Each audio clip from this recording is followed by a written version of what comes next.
Javier García Diego ha sido director del Centro de Estudios Históricos del Colegio de México, director del Instituto Nacional de Estudios Históricos de la Revolución Mexicana y actualmente es el presidente del Colegio de México.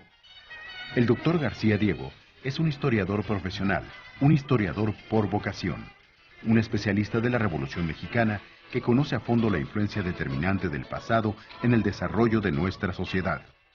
Su trayectoria académica, sus investigaciones y sus publicaciones lo avalan como un profesional comprometido con México y también con la democracia. Bueno, primero que todo es difícil decir cómo interiorizamos la historia. Este país está lleno de segmentos, de diferencias. No es lo mismo cómo la interioriza un joven, por ejemplo, que vive en el norte del país, a una mujer que vive, digamos, en el centro de México o en el sureste. También hay diferencias sociales, hay diferencias generacionales, hay diferencias económicas, culturales. Entonces es muy difícil decir cómo interiorizamos. Lo que sí debe quedar muy claro es que este es un país cargado de historia.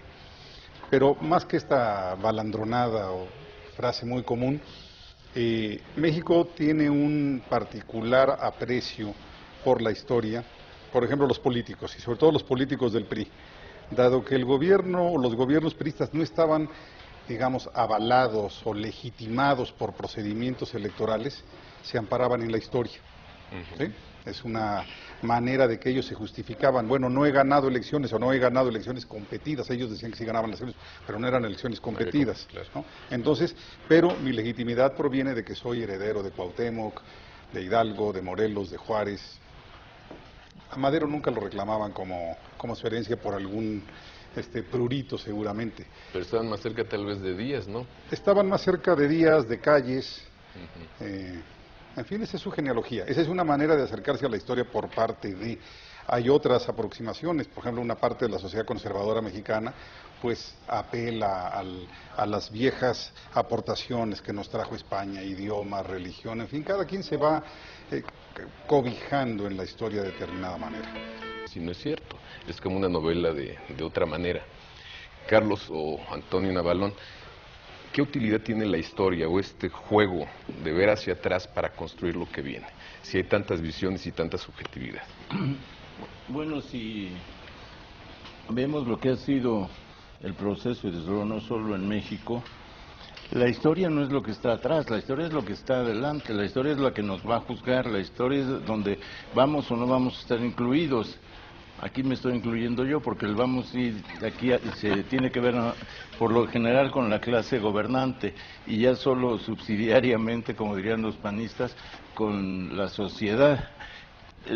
Cuando se habla de historia y todavía hoy hay remanentes de ese fetichismo, se está diciendo ese juicio final del que nos vamos a redimir o a rescatar porque lo que estamos haciendo ahora lo va a calmar. Estamos con nuestra acción, ahora con nuestras encuestas, antes se decía con nuestras acciones, pero el caso es el mismo.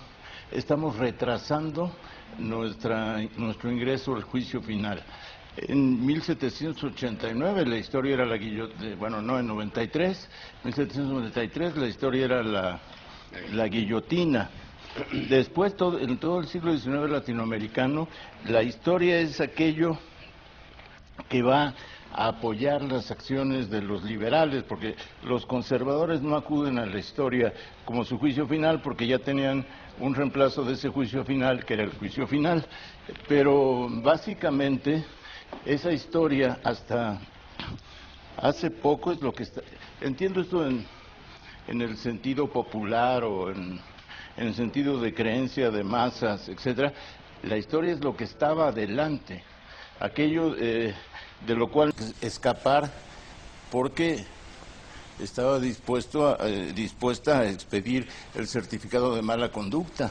Esto yo lo vi en 2006, usan este concepto de la historia. Calderón menos porque se diluye sus afirmaciones en el bien común, etcétera, pero cuando usa historia lo usa en ese sentido, desde luego López Obrador, y hasta cierto punto, cronometradamente para llegar a la meta, Roberto Madrazo.